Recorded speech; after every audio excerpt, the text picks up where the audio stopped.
మీ background కూడా చూసుకోండి.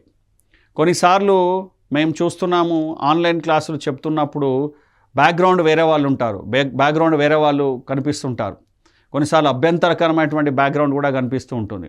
So please ఇవన్నీ కాకుండా మీరు ఒక సపరేట్ గదిలో ఉండేటట్టు చూడండి.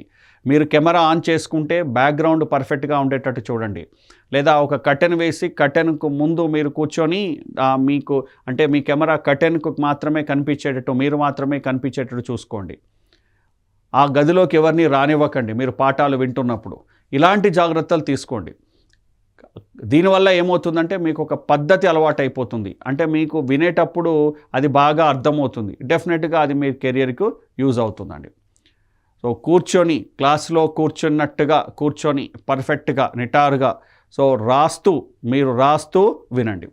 సో దీనివల్ల ఏమవుతుందంటే ఒకవేళ మీరు తరగతి గదికి వెళ్ళని పరిస్థితుల్లో ఉంటే, లేదా అవి ఖచ్చితంగా ఓన్లీ ఆన్లైన్ రికార్డింగ్ అయితే మీరు క్లాస్లో ఉన్నట్టే అన్నీ నేర్చుకుంటారు. సో ఈ పద్ధతులు పాటించండి.